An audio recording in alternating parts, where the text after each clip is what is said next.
Stonehouse, on the edge of the Cotswolds. When we get to the top of the hill, we'll stop and then we'll start looking at what's around us. Geography teacher Jill Ferry's been leading her Year 7s up this hill for 28 years. But before term ends, she'll be making a longer trip with 3 of her colleagues to a school 4,000 miles away and to a continent where none of them has been before.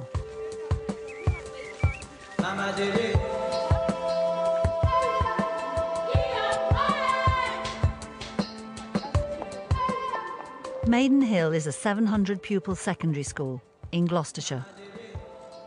It does a range of international work and has just won a British Council Teachers' TV competition open to all schools who've received or are working towards the DFES International School Award.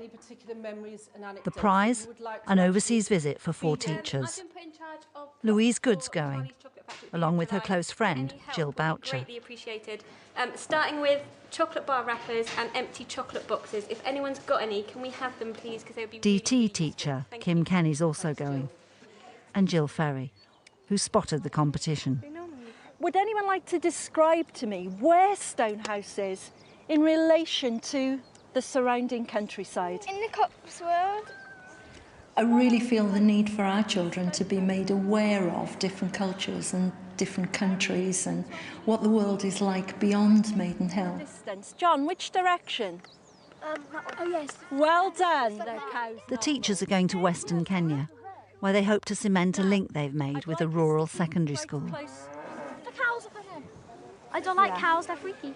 There's one there. On the teachers' winning entry, they said that as both schools served rural areas, they hoped the visit would suggest ways of motivating their pupils, some of whom have low aspirations and limited prospects. Okay.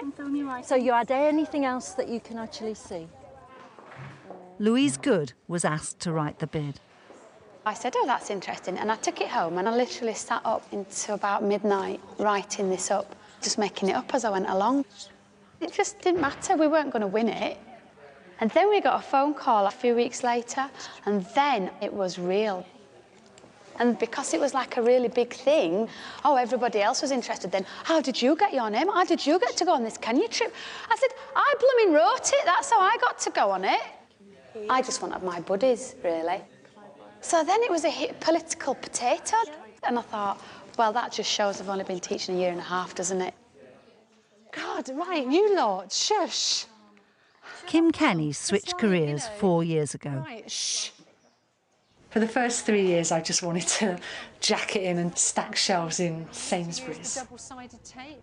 You know, having 100+ teenagers in your face every day, 100 different personalities. And you can what, Megan? Kids just not believing you, heckling you, just being challenging. I could cut more than one out, couldn't I? It's not how I imagined it was going to be. They'd all be exactly the same size, so that's the advantage. What's the disadvantage, bearing in mind that these are the 3 that I've got? Will? They're not very big. Oh, it was worth waiting for. Look, see? All these are mine. Miss Drama. Kyle. You're often having to dumb your lesson down a bit so that kids can access it here. We try to make our lessons all singing, all dancing, entertaining, 10-minute chunks here, 10-minute chunks there, a starter, a plenary. Studs. Our kids have got such short attention spans, and they're not used to just sitting down and learning. If you just stop chattering... They want to be entertained. Ladies? I'm bored now. Entertain me. Some of you... Oh, somebody's thrown a pencil. Oh, how interesting. They're so easily distracted. Just keep them. Fold everything up, stick it in the envelope, Ben, seal it up when you're happy. And it's really frustrating for me.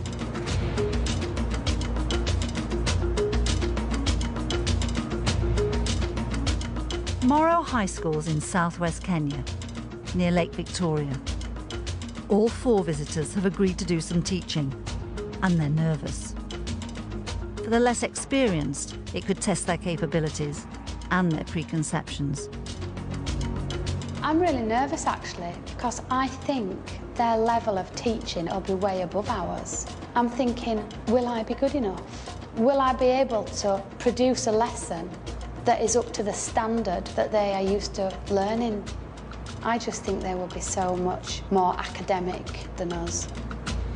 When we see the limited resources they have and how, you know, rich and lucky we are to be here, I really don't think I can teach them anything, actually.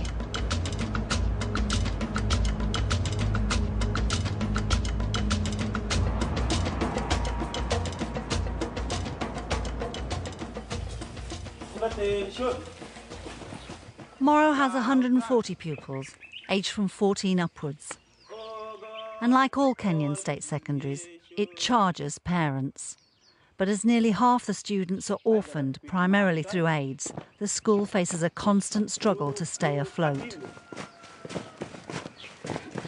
To progress through its 4 classes, pupils are required to pass an end-of-year exam.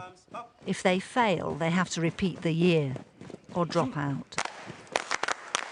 Consequently, some pupils are in their 20s. Good morning, everyone. I am glad that at long last, what we have been anxiously waiting for, our visitors from Maidenhill School in England have come. You are most welcome. I'm surprised that there is no man among you. I hope next time a man is going to come because we are a mixed school. Okay. I've been asked to introduce us, so hello everybody. This is Jill Ferry, who teaches geography. Hello. This is Louise Good, and she teaches maths.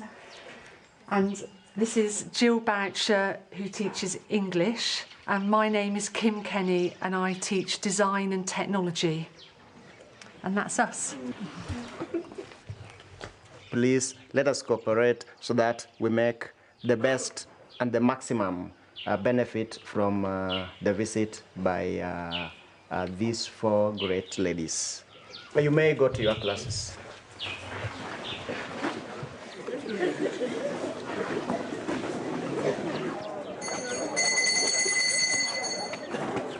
First, the visitors see how the Kenyans do it.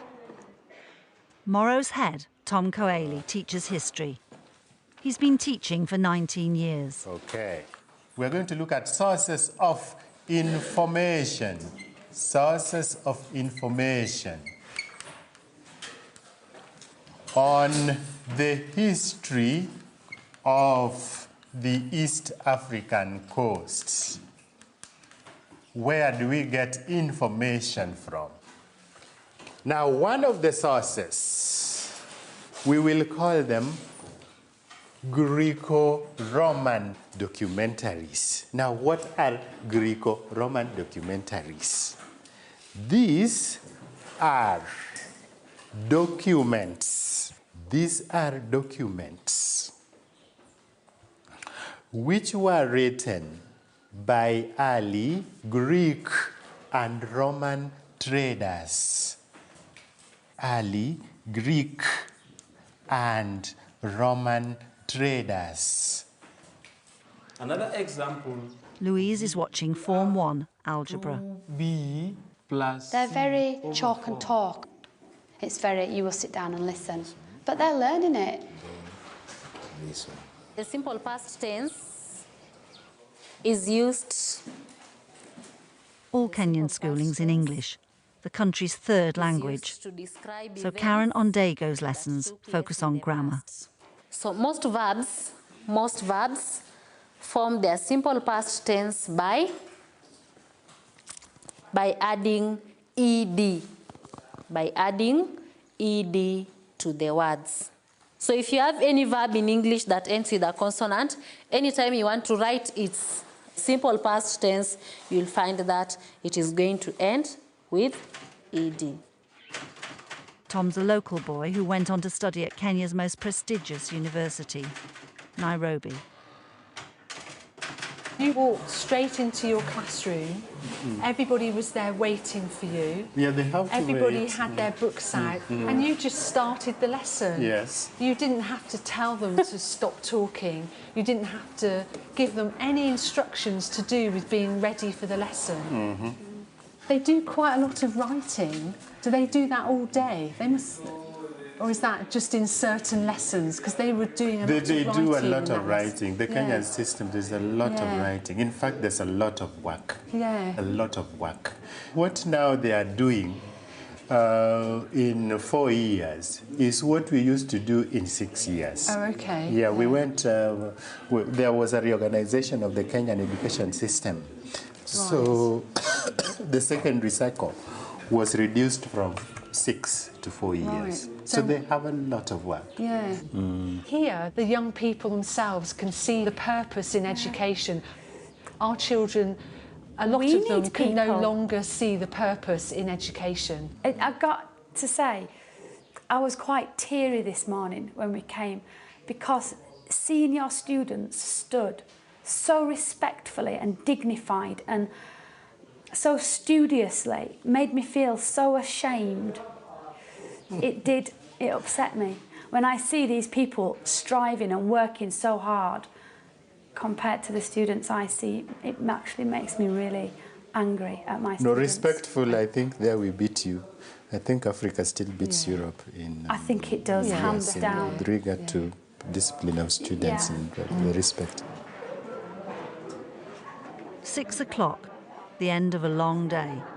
The pupils clean the school and fetch water. The big shock was how didactic the teaching was. There's a lot of repetition. I don't think that that style of teaching would be acceptable at the school that I teach in. I think the pupils would find it very, very difficult to maintain concentration with that method.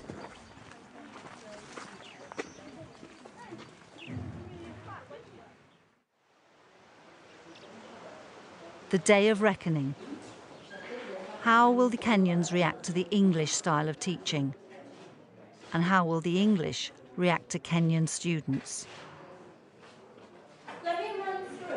Jill Ferry's teaching a lesson about the British climate. I've brought my torch with me to actually give you some idea.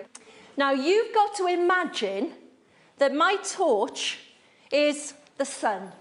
At the equator, the sun's rays shine directly down. So that means that the sun's rays are very concentrated in a small area. If I shine my torch directly down in front of me, let me do it here, so a few of you can see where it's darker. The closer I go, the brighter the light. But if I shine it from a distance, it covers a much bigger area. Okay, good morning. I've been given 2 lessons to do something a bit different. So, I'm going to give you 2 minutes to match up these words. Louise intends to liven up the maths with a few interactive activities. Circumference. First, a starter. This arrow points to this. Just match them up in your head, and while you're thinking about it, you're going to get some equipment. So, would you give everybody one of those, please? Objectives. This is what we're going to learn this lesson. I would like you to turn to the person next to you. So I want you to work in pairs, like you two together. And I would like you to tell the person next to you why it's hotter at the equator and cooler at the poles, okay? Right, 1 minute. Tell the person next to you. The lower you go, the equator, it's become cooler than while it is in outer place. To radiation belongs on the Earth and its atmospheres. It's become cooler than when in equator. Can you now swap your paper with the person next to you, and I want you to measure the lines that people have marked and tick if they got it right.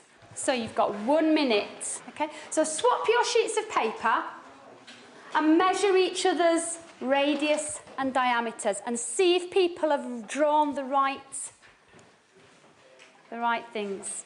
To swap papers and measure with your ruler. Put your hand up if you did the correct. Yeah? No? We didn't all get it wrong, did we? No. Did everybody get these circles right? Yes? Okay, brilliant. In your books, can you write some sentences to explain why latitude influences how hot it is? That's good, well done. Pointing directly. Good. That's right, because at the poles, the light is much spread out, so it's a lot weaker. So the temperatures are much lower, making it hotter than the poles. That's right. And the sun's rays are concentrated, so it makes it very hot and at an angle and spread out at the poles. Well done. It's very good. That's good, but you've written altitude. Altitude is how high it is. So that needs to be latitude. Okay, so instead of the A-L, you need to write L-A. Put those first two letters round a different way. Yes. Okay? The torch wasn't very bright. But I think it served the purpose. Yeah? Could you see it at the back? Yeah, You could see it shining on the globe? Yeah. Oh, that's good. It was making the point like that. Right. Good. I think next time when I'm explaining about revolution and and the rotation, yes, I'll bring a torch. I was using another method, yes, but I think a torch is closer to the sun than the method I was using. That was quite good. You know, the problem that we have, again, I think this is what I said yesterday. We have so much to cover. So that makes us to kind of rush through in order to cover. Through the content. Yeah, through the content. The approach is quite good. If our curriculum developers would give us a smaller content, that approach would be very superb. Very, very superb. That was a good lesson. Thank you. Thank you. Yeah. This is to encourage you to think creatively. It's a problem-solving task. And designers solve problems all the time. That's their job. Design and technology isn't on the Kenyon curriculum. The aim of Kim's exercise in creative thinking is to join up all the dots without lifting the pen off the page. The way to do this is to have a go and then draw the dots again, have another go, draw the dots again, have another go. So you just keep trying until you find the solution.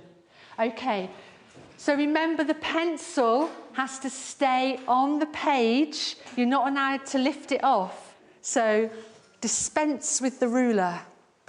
Do it freehand. Be brave and bold. That's what you need to be. Try drawing the dots again and then think about diagonal lines but making them longer. So I'm kind of giving you a few more hints now.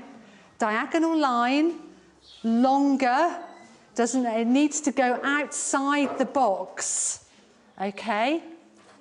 So we're going to investigate polygons. An investigation is where you find out what's happening to these numbers here. As our shapes have more sides, what's happening to the number of degrees inside each shape? It's increasing, isn't it? Is there a pattern to how it's increasing? Okay, I'm not giving you any answers. You have a go. You can talk to each other. Once you start finding out what's happening, you can have a chat about it. How about if I give you the next two numbers and then I give you 5 minutes to discuss with each other what the pattern is, okay?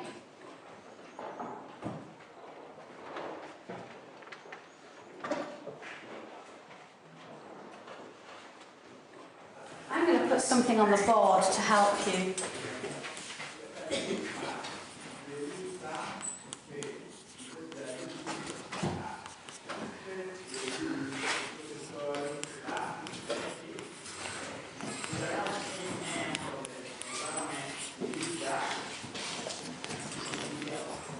I think some of you have got it. You're just not telling me. All right then, my lovelies, pop your pens down.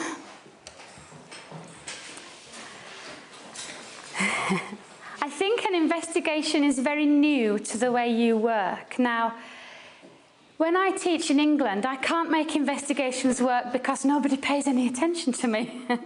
And their minds drift off sometimes.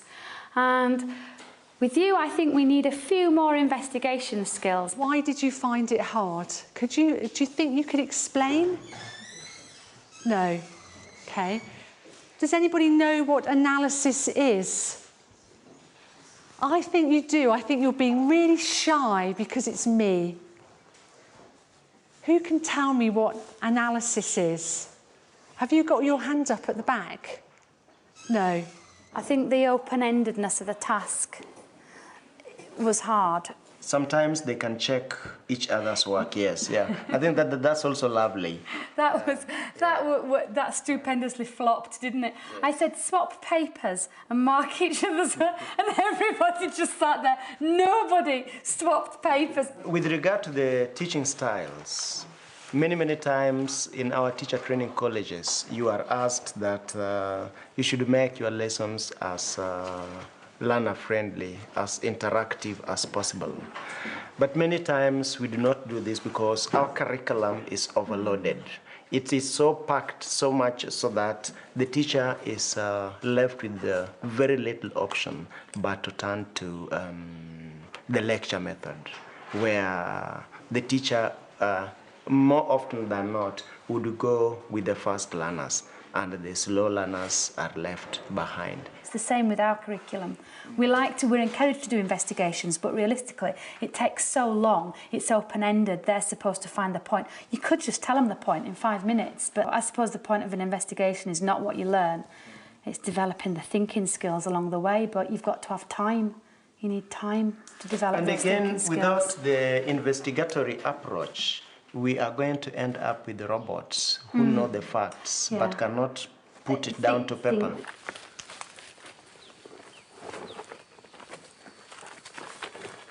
All right, Bouch. Yep. Just up a path at the back of Morrow Secondary is their feeder primary. Jumbo. An easier journey for the locals. Yes, how are you? The visitors were keen to see how their equivalent years 7 and 8s were taught. In Kenya, primary education's just been made free.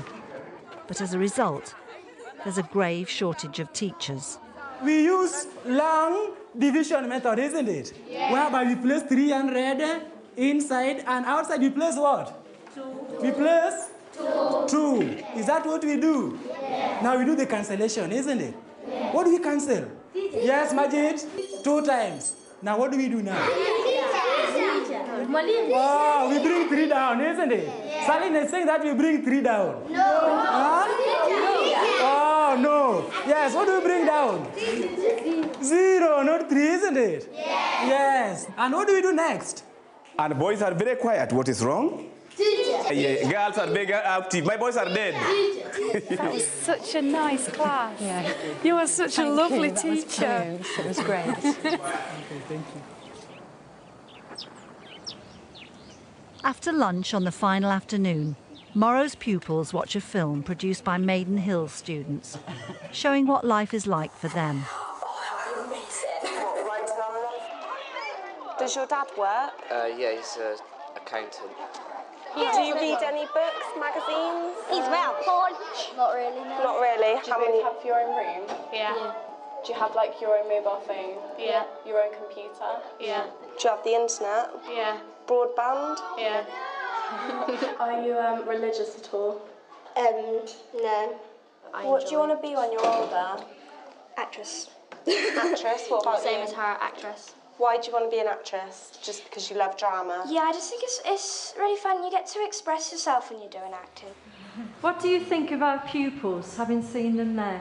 At least they have some confidence. They're confident. Yeah, there's a lot of confidence. Lots of confidence there. On the face of it, you think, fantastic. Got nobody interrupting me, nobody messing about, no behaviour issues. But on the other hand, the fact that our children do challenge us, are often sceptical. For a democratic society, I realise that actually that is such a good thing. The age range is different, therefore the maturity is different, the society is different, the culture is different. There are different expectations of pupils in England to what there are in Morrow, and I think it would be very difficult for us to compare the two.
I saw a lot of teaching in Morrow, but I'm not sure how much learning actually went on.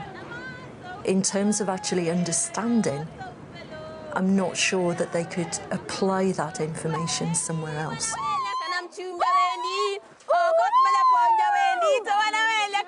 You want assertive people, you want confident people that don't accept everything that is said to them.